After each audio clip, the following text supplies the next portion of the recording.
Welcome to another episode of Let's Get Loud. In honor of the month of October, which is celebrated as National Domestic Violence Awareness Month, our next 4 episodes will be on bullying. Our guest is 24-year-old Tamara Tanis, an analyst with international accounting firm KPMG. Tamara, who is the fifth daughter for her dad and the only child for her mom, is a graduate of the University of North Carolina in Charlotte, USA. She has a bachelor's in mathematics, concentrating in actuarial science. She believes in living for Christ with the help of the Holy Spirit. She has fun reading, watching basketball, listening to music, and traveling. For her 21st birthday, Tamara went to Portugal. She gives back to her community through the Cayman 100 Women in Finance, and she's also a member of the Zeta Phi Beta sorority. She is passionate about mental health and is pursuing becoming a member of the Alex Panton Foundation. And she's been a part of initiatives at KPMG geared towards mental health and wellness. Here to loud up the silence on bullying, please welcome Tamara Tanis. Let's get loud! Let's get loud, ladies and gentlemen. Thank you for joining us for another evening on Let's Get Loud. Our series, as introduced before, is on bullying. And our guest this evening, as you have heard, is Tamara Tanis. Tamara, thank you so much for joining Let's Get Loud to loud up the silence on bullying. Glad to be here. Thank you for having me. Thank you. Tamara, take us back to the first time you encountered this thing called bullying. I think the first time, like my conscious example of bullying was when I started primary school. I wasn't really exposed to bullying in a sense because going up through preschool, most of the kids how looked like me were like the same background of like parents that were of people that were not traditionally Cayman in a sense. But yeah, so when I first started kindergarten, I was, let's just have a disclaimer, I've never been physically bullied. But this first exposure was just like really harsh name calling, especially for a 5-year-old. I had somebody call me that told me that I looked like a gorilla, told me that I had really big lips. At that point, I think when we were growing up, like Jay-Z had really big lips. So they said I had lips like Jay-Z, that my skin was really dark, and that I was ugly. And when I heard about it, I cried, but I didn't know that my best friend at the time when I was 5, she also was being bullied in a sense. Why was she being bullied? Was it the same reasons as you? Yeah, her ethnicity more in a sense because she was of a more mixed background than me. And she was very quiet and not that well spoken. But it had like gone through like the woodworks that her parents taught to mine. My mom was quite upset about it. And I didn't know how big of, which I'm happy for, that we also have like people in the school system back then and probably now that take bullying very seriously. Even though, like I said, I wasn't physically bullied and all that kind of stuff. What But did your mom do about it when she heard, other than being upset? she went to the school. Okay. Please don't talk about my child. You know, being a mother from like a Jamaican mother background, parenting. I mean, Caribbean parents on a whole, they take parenting very seriously. Like, I am supposed to be the disciplinary. Nobody else should be talking about my child in any way, shape, or form. So she did have something to say about it. For me, it just like opened me up to like, okay, I never thought that, my skin was a certain way, that I Mm, looked a certain way. I was taller than most people my age. I was always bigger in a sense because mm. I hit my growth spurt pretty quickly. Pretty quickly. Too much Jamaican food. You can say that.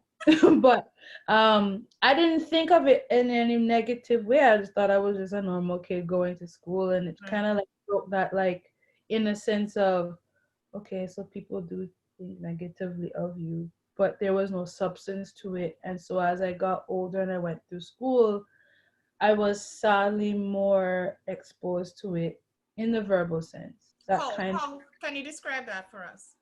um so after that occurrence, like, I was always like one of the darkest ones in my class. Mm, So I was always looked down upon for my skin color, not even in my class, but in general, in like the friend groups that I occupied. Um, I think for me, growing up, especially here, when in Cayman, like in a bubble, a lot of times people, people just say, okay, maybe it's like dust underneath the rug with some things that they say, but some people actually sit down and they think about those things. And I mm, was one of those kids where, okay, I might not be the best looking person. I may not be somebody that's into like those kind of things. I wasn't the most athletic. But one thing that I found my solace in was in academics and in ah, music. tell us So about that. What drove you to excel in that?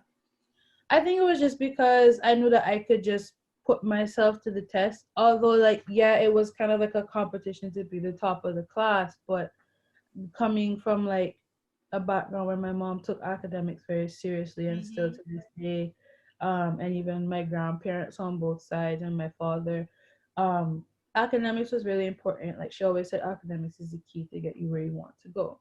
So Okay. so not only did it bring me solace, but I was like, okay, at the end of the day, if I want to do XYZ with my life, as long as I have like a good head on my shoulders, Mm, academia wise, it can at least put myself like a foot through the door. So as much as I'm getting talked down upon, or I'm not like, not like the favor in every discussion when it came to like my peers, at mm, least like people might be talking about me highly in a separate room that are older than me, that might influence where I might see myself in the next two, mm. 3, 4, 5 years. Okay. You Um, speak about your mom and how important education was for her. At the time when you were going to school, what was your mom doing? so my mom was also going to school at the same time. Okay. It was kind of like, I know that my parents loved me a lot, and that's why they sacrificed a lot for me. So like my dad worked a lot as a landscaper, but my mom worked a full-time job in the day from like 9 to 5, and then she also went to school at nighttime from like 5 till 10. So like in the morning I would see my mom during the weekdays, and in the evening I would see my dad. My dad used to cook for me. And So you so, had parents, but not both at the same time. yeah, and I And think how do that you think that affected you and your self-image at school when you were being called names?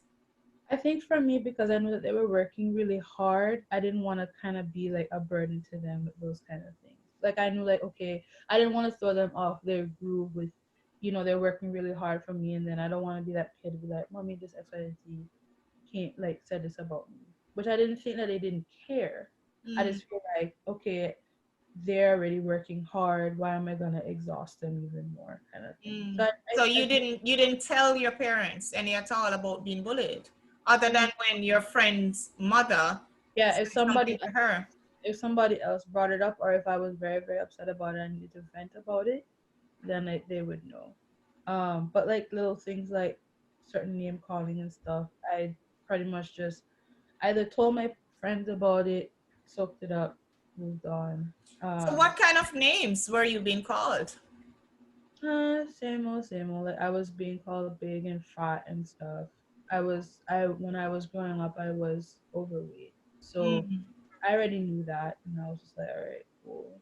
Nothing else I could really do. But yeah, it was just like that wasn't. It wasn't like the figure that people have in high school. I didn't have, or in middle school. I didn't have. I didn't care about really like dating at the sense because I was so into my studies and stuff like that, and more into like building friendships that I didn't really care for those kind of things. So when it came to like things of appearance or like social stature, in a sense, like who's popular, who's not, I was always the bottom of the list until like I reached high school where it became cool to not care. What changed in high school? I think for me because I was so used to developing friendships out of like things that all of us had in common. Like I had a lot of friends that were into music, some that were into movies, some that were into sports, and then since I fit into different pockets of people, um, it became easier to like more socialize. I didn't have to like force myself to be something that I'm not. It became quite comfortable. I So think also, so you said forced to be something that you were not. So are you saying that throughout primary school you were being somebody you were not? Is that what you're saying? I think in a sense, yes, because I was just trying to fit in, so I would, stop getting called names. So I what think did you do? Some of the things that you did to fit in? I joined a lot of, I joined a lot of sports teams, which I wouldn't say I'm bad at sports. I'm just like I'm one of those kids that just tried really hard not to suck. And I wasn't bad. I just wasn't the best. I was always told by coaches that I'm very consistent, and I always Consistency is good. yeah, so I always improved. And so I was like, all right, cool. If I just look like, I kind of understand what I'm doing, I think I can get somewhere with this. But I still enjoyed sports because I watched the same sports that I played. So it wasn't like Okay. out of my comfort And some zone. of those sports were like what? So I played netball mostly. I did Mm. like the field parts of track and field, not really the running unless I was forced to. You weren't Usain Bolt. Yeah, not from the same, maybe from the same family tree, but definitely a different branch. So I didn't get that genetic. I more got the I could throw a shot put or javelin genetic, not like run that. Okay. I also played football or soccer. I played flag football for a little bit, but Okay. I always, at least every year I like did something out of my comfort zone, kind That's of. good. So not Um, only were you a consistent child, you stretched yourself. I hear yeah. that, which is I try to challenge myself. So I think growing up, like even though I wasn't getting bullied as much as people or as little as other people, good. but at the same time, it kept me more like, okay, maybe I can just like go through like this type of activity, kind of like a not really a coping mechanism, but because I always kept myself busy, Mm-hmm. kind of like my parents, keep myself busy so I don't have to like I'll deal with it later kind of thing, So which you is you tend to push things aside then. Is that what yeah. you're saying? Yeah, I mean, growing up now and studying more about mental health, I'm learning that it's just suppression, and you're gonna have if you're gonna like be a better person or evolve in a sense in your mental capacity, you're gonna have to deal with certain things that Mm. that you suppressed as like a little kid or in a bad relationship or something or some occurrence that happened to you. Until Okay. you've gone through it or looked it in the face, then you Mm-hmm. won't get over it, kind of thing. Okay. You mentioned that you weren't bullied as much as other students around you. What other types of bullying were you seeing happening around you? I think for me, I hadn't really seen a lot of females getting bullied when I was growing up, which kind of like made me feel a little bit more like lonely in a sense because I always saw like my guy friends getting picked on or guys getting And bullied up. and how were they picked on?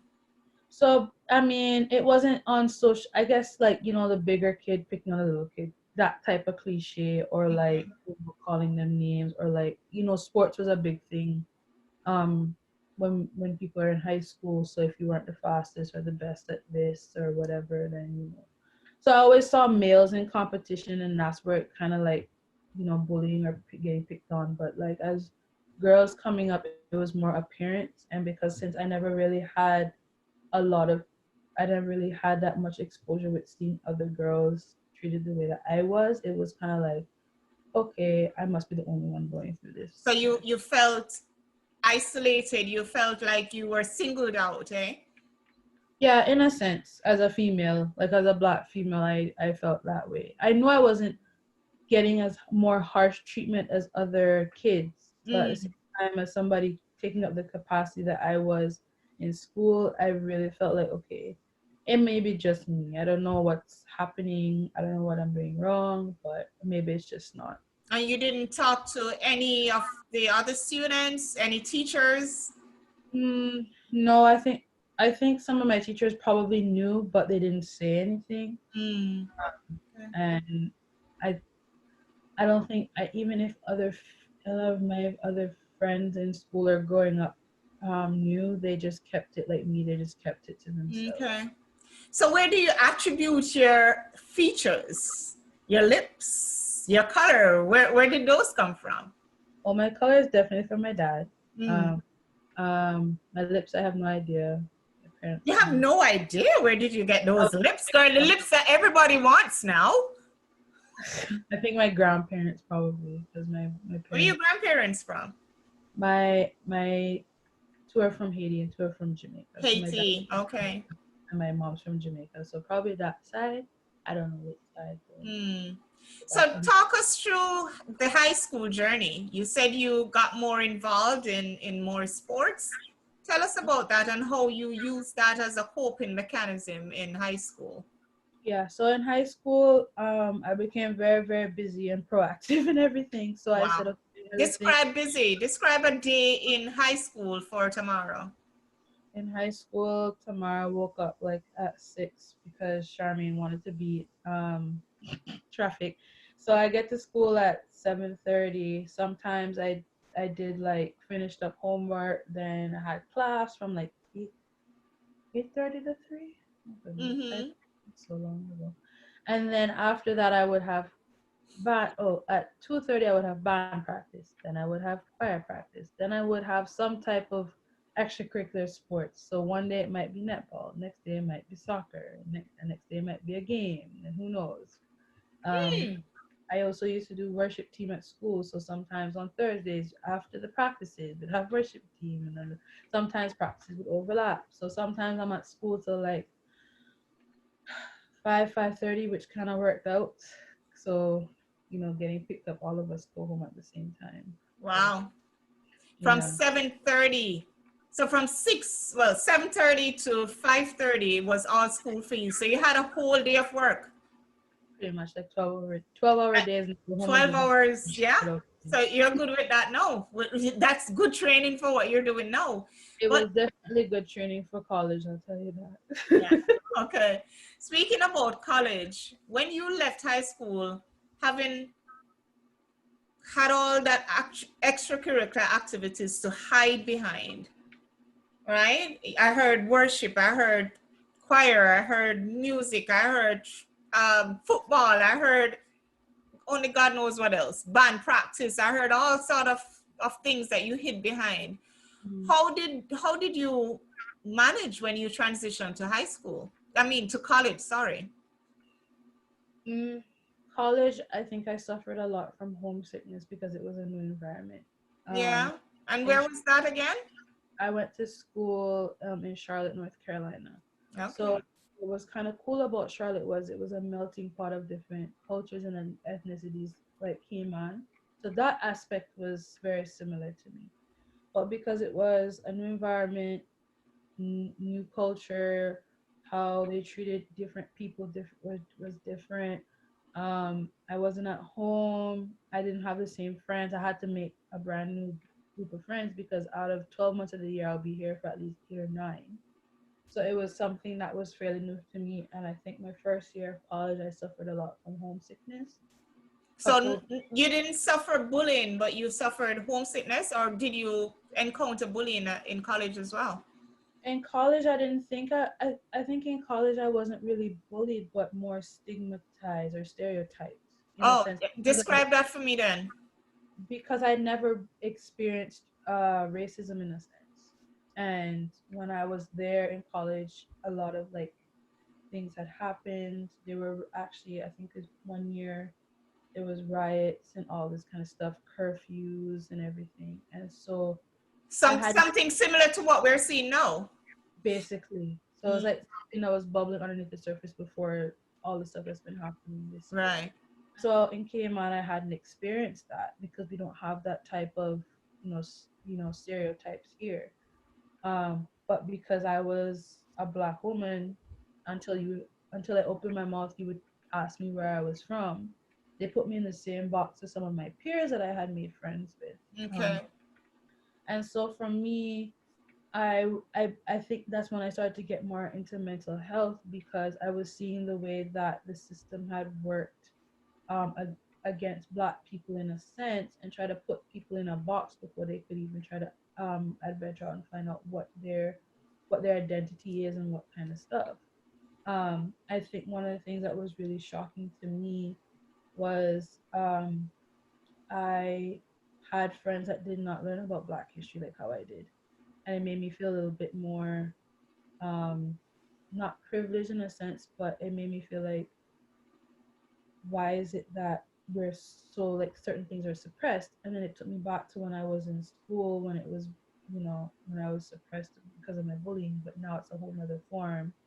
And so a lot of that things kept coming back, and then I was like, okay, well, not only am I black, I'm not the prettiest black person, like all that stuff. Like I said, it's stuff that was suppressed that kept coming back, so that's why I didn't And think I was. how did that make you feel?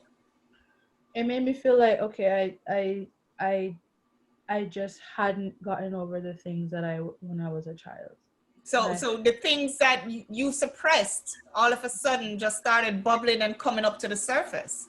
Yeah, and I think that's something, and I wouldn't say it's something that's bad in Caribbean households, but we're taught from a young age, education is important. Doing the best that you can at what you're good at is important. We don't talk a lot about failures. We don't talk a lot about. I mean, I know people talk to their parents about what's going on, but maybe like, okay, mommy, this is how I'm really feeling. Not, okay, I had a bad day at school. The teacher told me this. Okay, I'll go do my homework. You know what I mean? Like being honest about our emotions and stuff like that. Not till now, till like 2020, you've seen a lot of people not to be, like I said, I haven't had that much emotional and mental trauma as most people. Like, for example, I've met friends that have dealt with like rape and all this kind of stuff, being sexually assaulted as kids back when I was my age, that not till like now when we're growing people out of college, they decided to talk about it. And I think depression as a child, whether it's me getting called by names and all that kind of stuff, it still messes with people because like when I was in college, I just thought I wasn't pretty enough to even get talked to. So when a guy talked to me, I felt very insecure and all that kind of stuff. You know what I mean? And it might seem something small, but it affects the way that your life processes go afterwards as well. Yeah. So you're saying that it's very important, no matter what, that kids have that discussion with their parents to let them know how you're feeling. Not just I had a bad day at school and left and leave it at that. But Mm-hmm. how did that affect you? What are you feeling? Right?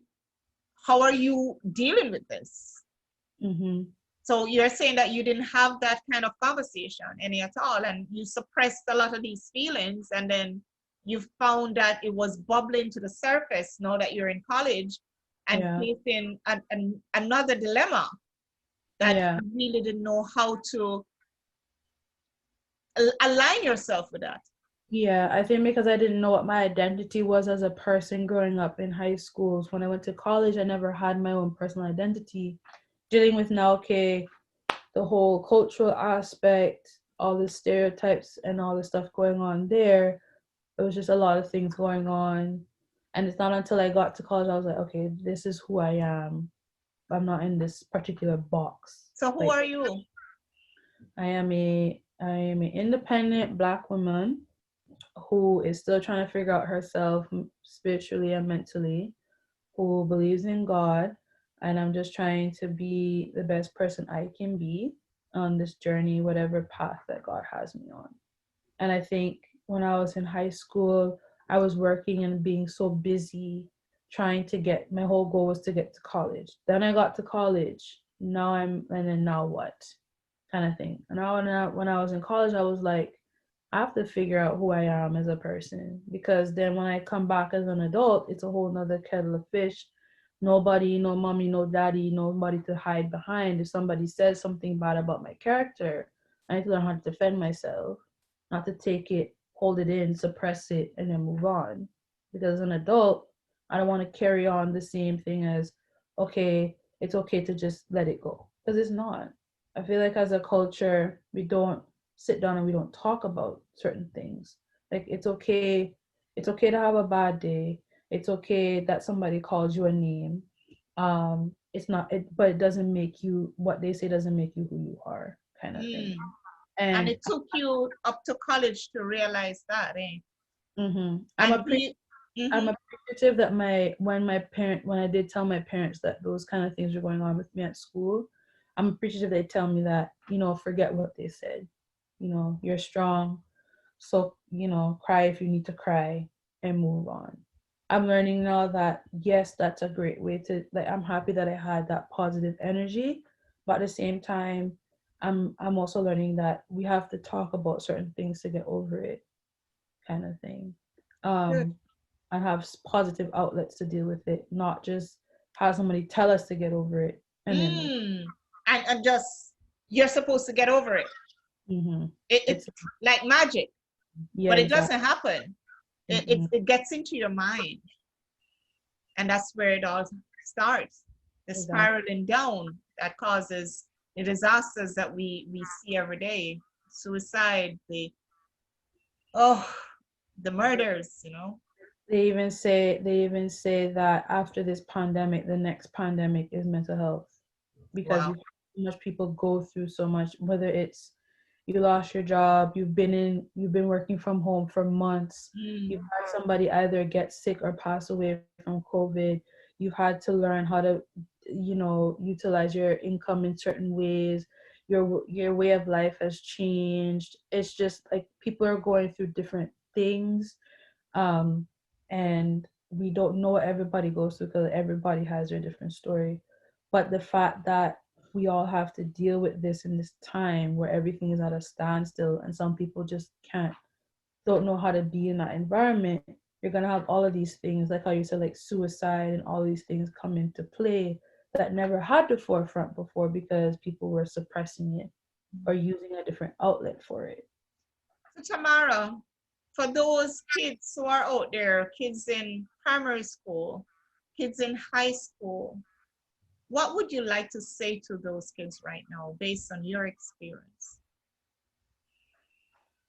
Don't be afraid to tell your parents what's going on, because probably didn't go through the exact same thing, but maybe something similar, in the sense that they had to just push underneath the rug and just be the best person that they could be at the time. Um, some people will try to have you have a bad day. Some people will try to hype you up and then put you on a pedestal and feel like you feel like you can't fail, and it's okay, because um everybody has those days. No, if God gave us perfect journeys, then we all wouldn't have all these imperfections that we had to go through to be a better person. So as a kid in elementary school, high school, whatever dream you have in your head, don't give up. um Education is very important to wherever you want to go, and though there might be obstacles in the way, like bullying, like other things, probably you went through the pandemic, um like there's always going to be, it's always your destiny is always determined already. So it's just for you to join the journey and continue on. Thank you so much, Tamara. Thank you for making it this week and just sharing your story from your journey through elementary, high school, and college. We will meet again next week where we will speak more about your family history and the bullying that you experienced during that time. So until next week, Tamara, what do you want to tell the people? Let's Let's get loud. All right, I can see that. So people, do the thing, like, comment, subscribe, and share. Thank you, Tamara. Until next week, Same time, same place. Peace out.